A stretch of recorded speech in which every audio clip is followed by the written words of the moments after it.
Welcome to LRNR classes. Today we are going to learn a new prose of class 5 from unit number 5, and the name of the prose is Rip Van Winkle, which is adapted from the legend of Rip Van Winkle and is written by Washington Irving. This story is about Rip Van Winkle, a good-natured but lazy man who goes away into the hills and falls asleep. When he awakens 20 years later, Rip finds that quite a few things have changed. तो ये story किसके बारे में है? The story is about Rip, a good natured, good यानी अच्छे स्वभाव वाले इंसान. तो रिप एक अच्छे स्वभाव वाले इंसान थे और उनकी कहानी आज हम पढ़ने वाले हैं. लेकिन उनका गुण अच्छा था, उनका व्यवहार अच्छा था, लेकिन वो बहुत ही ज़्यादा लेजी यानी बहुत ही ज़्यादा आलसी थे. Who goes away into the hills and falls asleep. Rip क्या करते हैं? पहाड़ों की तरफ जाते हैं और वहाँ पे एक दिन क्या होता है, वो सो जाते हैं.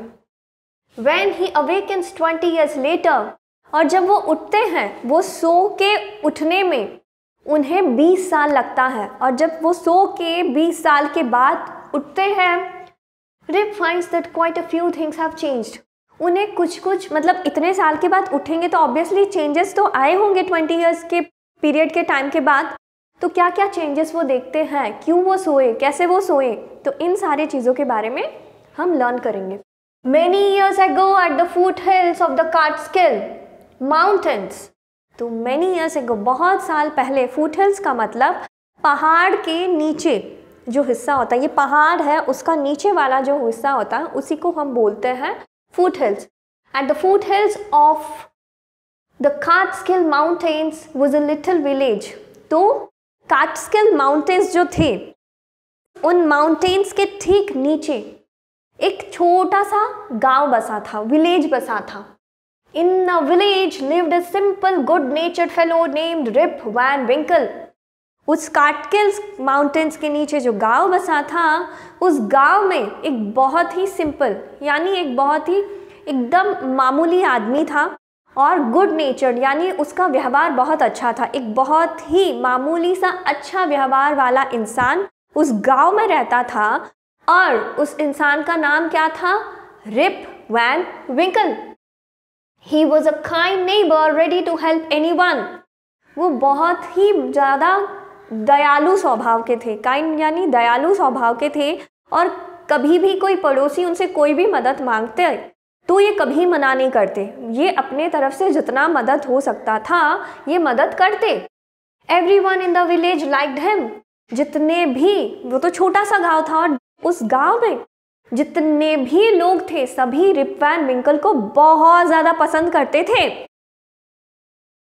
The children of the village shouted with joy whenever they saw him. जितने भी गांव में छोटे छोटे बच्चे थे उस गांव के, और जब भी वो रिप वैन विंकल को देखते थे एकदम खुशी के मारे वो चिल्लाने लगते थे. क्यों? क्योंकि because he played with them, he taught them to fly kites. क्योंकि रिप वैन विंकल उन बच्चों के साथ जाके खेलते थे. उन्होंने उन बच्चों को पतंग उड़ाना सिखाया. How to? He taught them to fly kites and shoot marbles and told them long stories. Shoot marbles यानी उन्होंने उनको कंचे खेलना सिखाया यानी मार्बल्स खेलना सिखाया. और उन्हें वो बच्चों को कहानियाँ बहुत पसंद है. उन्हें वो लंबे लंबे कहानियाँ सुनाते बच्चों को. The only problem with Rip was that he was very lazy. Rip तो बहुत ही अच्छे इंसान थे, पड़ोसियों को मदद करते थे, बच्चों के साथ खेलते थे, बच्चों को पतंग उड़ाना, कंचे खेलना सिखाते थे, उन्हें लंबे लंबे कहानियाँ बताते थे. लेकिन उनका एक ही नेगेटिव क्वालिटी था.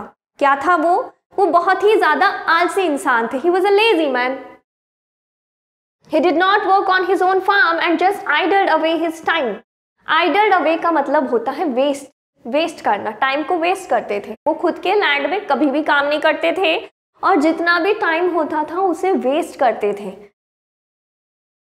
His fences were falling to pieces. तो उनका फार्म में वो काम नहीं करते थे और उनका जो ज़मीन का हालत भी एकदम ख़राब हो गया था. His fences were falling two pieces. Fences क्या होता है, सोचो ये आपका ज़मीन है और इस ज़मीन को आपने एक बाउंड्री बनाया है, यानी एक फेंस बनाया है। फेंस यानी बाड़ बनाया है। सोचो वो लकड़ी का बाड़ है तो बार बार उसको रिपेयर की ज़रूरत है, तो उसके जो बाड़ में जो लकड़ियाँ थी वो टूट के गिर रही थी। हिज फेंसेस वर फॉलिंग टू पीसेस, वो घिरे हुए थे लेकिन ये उसको रिपेयर नहीं कर रहे हैं। His cow was going astray. Astray का मतलब होता है भटकना, यहाँ वहाँ। तो रिप वैन विंकल का जो गाय था, ठीक है, वो उसको ध्यान नहीं दे रहा, वो यहाँ वहाँ घास खा के भटक रहा है, तो गुमराह होके घूम रहा है। फिर भी रिप उस पर ध्यान नहीं दे रहा है। Weeds grew on his farm, उसका जो खेत था, उसका जो जमीन यानी उसका जो खेत था, वीड्स का यानी होता है unwanted plants that grow along with your crop.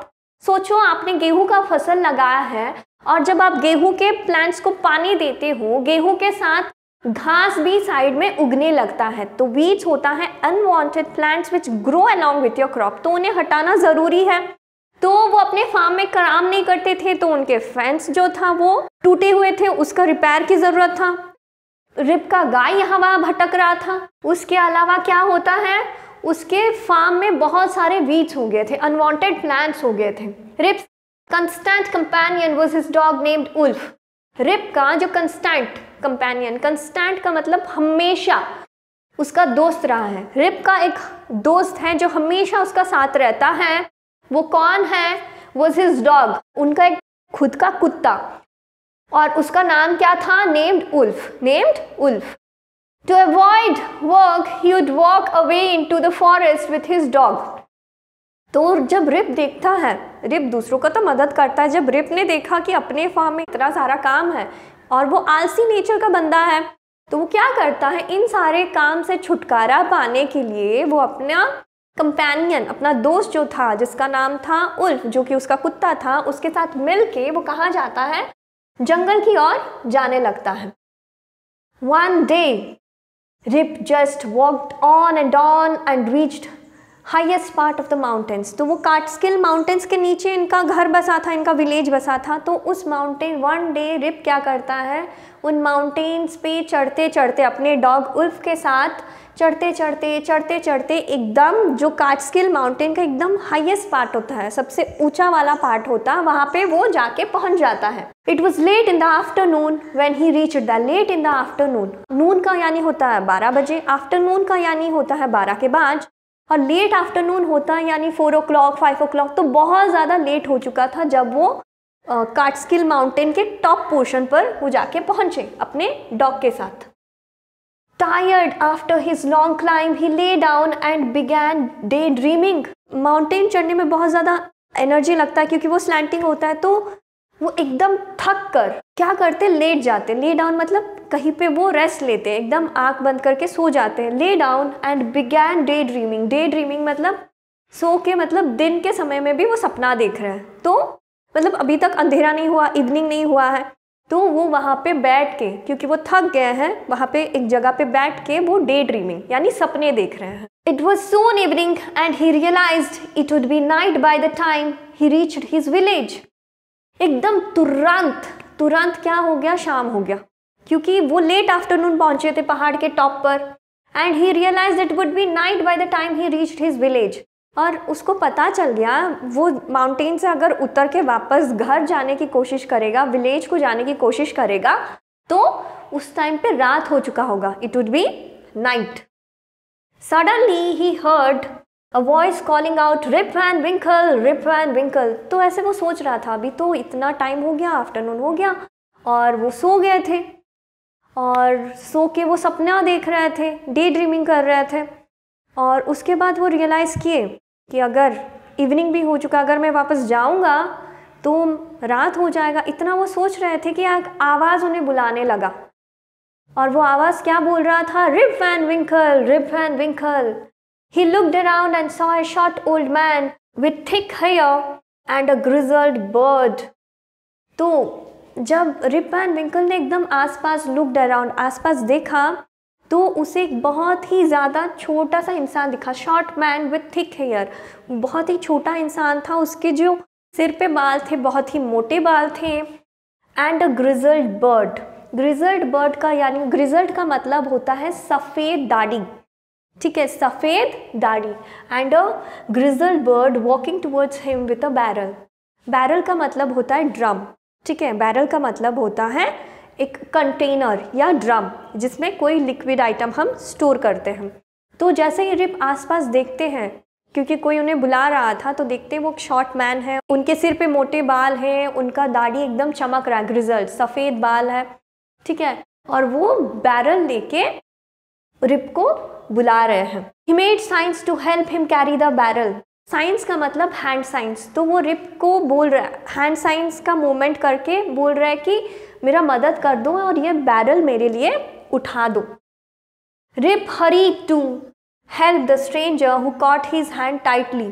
hurried मतलब एकदम तेजी से रिप गए, किसके पास? वो स्ट्रेंजर यानी अजनबी आदमी के पास जो रिप को हेल्प मांग रहा था। क्यों? वो बैरल को उठाने के लिए। और वो स्ट्रेंजर ने रिप का हाथ एकदम जोर से पकड़ लिया। Together they reached a place where there were some more odd looking man. तो रिप और वो ओल्ड ड्वार्फ मैन और उल्फ, ये तीनों मिलके कहाँ एक जगह पे जाते हैं, और वहाँ पे रिप जाता है तो वो और कुछ अजीब से दिखने वाले इंसानों को देखते हैं जो कि बहुत ही छोटे होते हैं साइज में। प्लेइंग नाइन पिन्स, और वो क्या कर रहे थे? नाइन पिन्स खेल रहे थे। नाइन पिन्स यानी एक गेम होता है, दूर में आपका 9 पिन्स रखा हुआ होता है और आपको बॉल को एकदम ग्राउंडेड मूवमेंट से फेंकना होता है, और बॉल ग्राउंड होते हुए जाता है, 9 पिन्स को हिट करता है और वो 9 पिन्स गिरते हैं। तो 9 पिन्स रखे होते हैं और बॉल को आपको ग्राउंडेड फॉर्म में यूज करते हुए उन पिन्स को हिट करना है। They were all dressed the same way and all of them had birds of various shapes and colors। हर किसी का ड्रेसिंग एक जैसा ही था, इन अ सेम वे, लेकिन जो उनका दाढ़ी का कलर था और उनके दाढ़ी के जो शेप्स थे, हर किसी का दाढ़ी का शेप अलग था और हर किसी का दाढ़ी का जो कलर होता है अलग था। Even though they were playing a game, their faces were serious and there was silence। Even though they were playing a game, वो खेल तो रहे थे, तो जब भी हम खेलते तो हम कैसे रहते? एकदम खुशी में रहते हैं, जोर से चिल्लाते हैं, चीखते, एकदम मज़े में रहते हैं। लेकिन यहाँ पे वो जब देखे, रिप ने देखा कि ये लोग चिल्ला नहीं रहे हैं, वो खेल तो रहे थे, but their faces were serious, मतलब एकदम सीरियस फेसेस बनाए थे, एकदम गंभीर तरह से अपना चेहरे को बना के रखे थे। एंड देयर वाज साइलेंस, एकदम शांति से खेल रहे थे, एकदम गंभीर तरीके से वो खेल रहे थे और एकदम शांति बनाए रखे थे। The only sound was the noise of the balls which echoed in the mountains like thunder। तो कौन सा साउंड वहाँ पे सुनाई दे रहा था? एकदम साइलेंस था। वो जो बॉल जो वो मतलब ग्राउंडेड फॉर्म में फेंक रहे हैं 9 पिन्स को हिट करने के लिए, which echoed in the mountains, वो पहाड़ों में क्या? इको का मतलब जब आप ऊंचे स्थान पे जाते हो माउंटेन पे और वहाँ पे आप चिल्लाते हो तो आपका साउंड आपको 2 to 3 टाइम्स रिपीटेडली सुनाई देता है, मतलब ध्वनि, आपका ध्वनि आपको वापस दोबारा 2 से 3 बार सुनाई देता है। तो the only sound was the noise of the ball which echoed into the mountains like thunder. और वो कैसे साउंड हो रहा था? गर्जन, मतलब जैसे थंडर स्टॉर्म होता है, जैसे साउंड होता है ना, वैसे गर्जन हो रहा था, वैसे साउंड हो रहा था। किसका? वो बॉल का। As Rip and his companion reached them, they stopped playing and stared at Rip with a fixed gaze। जब रिप और उसका कंपेनियन, अभी यहाँ पे कंपेनियन है वो ओल्ड ड्वार्फ मैन, जब उस जगह पे पहुँचे तो ये जितने भी वहाँ पे ऑड लुकिंग छोटे छोटे मैन थे, दे स्टॉप्ड प्लेइंग 9 पिन्स, उन्होंने 9 पिन्स खेलना बंद कर दिया। And stared at Rip with a fixed gaze, और वो घूर घूर के देख रहे हैं। किसको? रिप को। द फिक्स्ड गेज का मतलब घूर घूर के देखना।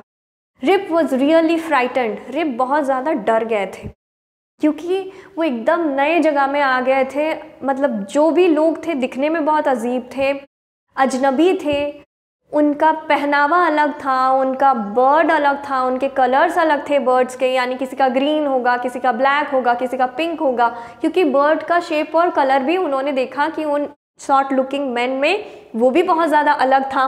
His companion emptied the contents of the barrel into glass. तो जो ओल्ड मैन जिन्होंने रिप से मदद लिया तो वो क्या किया, जितना भी बैरल में जो लिक्विड था वो लेके ग्लासेस में वो कंटेंट्स को भर रहे हैं. And made Rip drink it, और एक ग्लास उन्होंने रिप को दिया तो रिप उसे पी लिया. Rip obeyed as he was trembling with fear. Rip ने वो ग्लास ऑफ ड्रिंक पी लिया क्योंकि वो डर के मारे ट्रेम्बलिंग यानी काँप रहे हैं. Since he was thirsty, he drank a few more glasses and slowly fell into deep sleep. क्योंकि रिप को बहुत ज़्यादा प्यास लग रहा था तो वो क्या किए, कुछ और ग्लासेस उस ड्रिंक का पी लिया. उसे पीने के बाद he slowly fell into a deep sleep. Deep यानी गाढ़ निद्रा, एकदम बहुत ही अच्छा नींद हुआ उनका और वो सो गए. On waking up, he found that he was at the place where he had first met the old man. जब रिप उठे तो उन्होंने देखा कि वो उसी जगह पे है जहाँ पे वो उस ओल्ड मैन से मिले थे पहली बार. तो वो उस जगह पे थे जब उन्होंने अपनी आंखें खोली नींद से. Now let us learn the remaining part of the prose in detail. He rubbed his eyes. It was a bright sunny morning. तो रिप 20 साल के बाद जब उठते हैं वो अपने आँखों को यूँ रब करने लगते हैं और जब वो रब करते हैं तो it was a bright sunny morning और वो देखते हैं कि सुबह हुआ है और सुबह का मौसम एकदम सुहाना है. ब्राइट सनी मॉर्निंग मतलब आसमान एकदम क्लियर है. Surely I have not slept here all night, thought Rip. तो रिप जब सो के उठे तो वो कहाँ पे थे, वो उस जगह पे थे जहाँ पे वो ओल्ड ड्वार्फ को पहले मिले थे.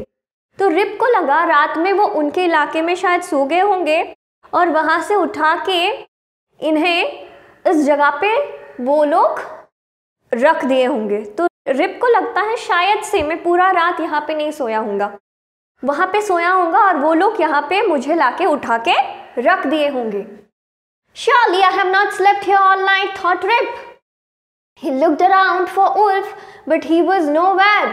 तो रिप किसको ढूंढते हैं, अपने डॉग उल्फ को ढूंढते हैं. But he was nowhere. लेकिन वो जो उल्फ है वो कहीं पे भी उन्हें नहीं दिखता.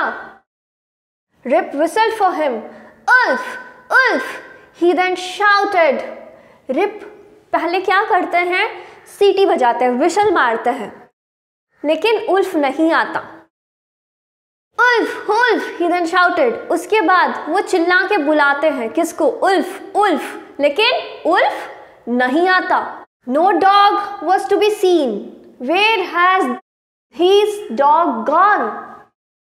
तो उसे अपना कुत्ता दिखाई नहीं देता है, कहीं पे भी उसका उल्फ उसे दिखाई नहीं देता है. तो वो खुद से Where has this dog gone? He muttered to himself. वो मतलब धीरे से एकदम धीरी आवाज में मटर करना मतलब एकदम फुसफुसा के बोलने लगते. Where has this dog gone? खुद से वो बातें करने लगते हैं. He began to descend the mountains to go back to his village. Descend का मतलब होता है उतरना और ascend का मतलब होता है चढ़ना. तो वो माउंटेन से उतरने लगे. क्यों? अपने गांव को वापस जाने के लिए. As he neared the village, he met a number of people, but he did not know any of them. जब वो एकदम अपने गांव के पास पहुंच गए, वो बहुत सारे लोगों से मिलते हैं, लेकिन वो किसी को भी नहीं पहचानते हैं. The villagers also stared at him, equally surprised. तो वो जितने भी गांव वाले लोग थे, वो भी उसको घूर घूर के देख रहे हैं. अरे ये कौन है ये इंसान, इसको मतलब कभी नहीं देखा है. तो उन्हें ये जो विलेजर्स हैं स्ट्रेंजर्स जैसे लग रहे हैं और ये विलेजर्स को भी रिप वैन विंकल एक स्ट्रेंजर जैसे लग रहे हैं, यानी अजनबी जैसे लग रहे हैं. Who is this man? said one. कोई इंसान देखता है वहाँ पे गांव में और वो बोलता है I have never seen him before. मैंने तो इसको कभी यहाँ पे नहीं देखा है. Look at his long white beard and his wrinkled face. तो वो बोल रहा है Look at his long white beard. उसको दाढ़ी को देखो, इतना लंबा है और एकदम सफ़ेद है. And look at his wrinkled face, उसका चेहरे को देखे, एकदम wrinkled का मतलब चेहरे पे, मतलब बुढ़ापे में जो झुर्रिया पड़ जाता है उसको बोलते हैं wrinkled। तो उसको चेहरे पे देखो झुर्रिया पड़ गए हैं और उसका दाढ़ी देखो इतना सफेद और लंबा है। On hearing this, Rip stroked his chin, and to his astonishment, he found his beard had grown a foot long. तो जब वो आदमी ऐसे बोलता है, देखो उसका देखो इतना लंबा वाइट दाढ़ी है, तो इसको सुन के रिप क्या करता है, स्ट्रोक का मतलब होता है सहलाना, स्ट्रोक का मतलब सहलाना। रिप जब अपने चिन को ऐसे स्ट्रोक करते हैं, ऐसे करके स्ट्रोक करते हैं, चिन का मतलब होता है ठुड्डा। जब अपने चिन को ऐसे स्ट्रोक करते हैं टू हिज एस्टोनिशमेंट, तो वो एकदम चौंक जाते हैं कि उनका जो दाढ़ी है एकदम पूरा लंबा बढ़ गया, grown a foot long and it was all white, और वो एकदम पूरा सफेद पड़ गया है। An old woman walked up to him and looked at his face for a moment. एक बुढ़ी औरत चल चल के रिप के पूरा करीब आती है और थोड़ी देर के लिए उसको देखती है, and looks at him for a moment. Then she exclaimed, "It is Rip Van Winkle. Welcome home again, our old neighbor. Where have you been this 20 long years?" तो वो बुढ़ी औरत आके उनके चेहरे को देखती है तो वो पहचान लेती हैं और बोलती हैं, ये तो रिप वैन विंकल है, ये हमारे पुराने पड़ोसी हैं। वेलकम होम अगेन, वापस से उनको घर को बुलाती है और बोलती है, where have you been 20 long years, इतने 20 सालों से तुम कहाँ गए थे कि 20 सालों के बाद तुम यहाँ पे रिटर्न आ रहे हो। So that's all about the story Rip Van Winkle, and now let us learn some of the new words which we came across while learning the prose Rip Van Winkle. Idled away, wasted. Idled away का मतलब wasting time. Constant का मतलब steady. Constant का मतलब जो change नहीं होता, एकदम steady होता है. Companion का मतलब partner, दोस्त. Realize का मतलब to understand, कोई चीज को समझना. डिसेंट का मतलब टू मूव डाउन, नीचे उतरना। बैरल का मतलब एक वुडन कंटेनर, एक वुडन कंटेनर जो कि मतलब जिसका मुंह ओपन रहता है और दिखने में वो थोड़ा ड्रम के जैसे रहता है। Barrel a wooden container. Contents मतलब द इंग्रेडिएंट्स, मतलब एक डिश प्रिपेयर कर रहे हो तो उसके लिए क्या इंग्रेडिएंट्स चाहिए। कंटेंट्स का मतलब होता है ingredients. Foot hills, near the lower part of a mountain, एक पहाड़ होता है और उसका जो नीचे वाला हिस्सा होता है उसको बोलते हैं foot hills. Near the lower part of a mountain, stroke to rub gently, यानी सहलाना, to rub gently. Astonishment, to be very surprised, मतलब एकदम चौंक जाना, आश्चर्य में पड़ जाना। फैमिलियर, नोन टू यू, जिसे आप जानते हो। She is familiar to me, वो मेरी दोस्त है और she is very familiar to me, मैं उसे जानती हूँ। So this is all about the prose Rip Van Winkle which is written by Washington Irving. And if you get any value from this video, please like it and share it. And if you are watching our channel for the first time, please subscribe our channel to get the latest notifications of educational content related to West Bengal Board, Odisha Board, CBSE and ICSE courses. Until then, take care, keep learning and keep sharing. Thank you.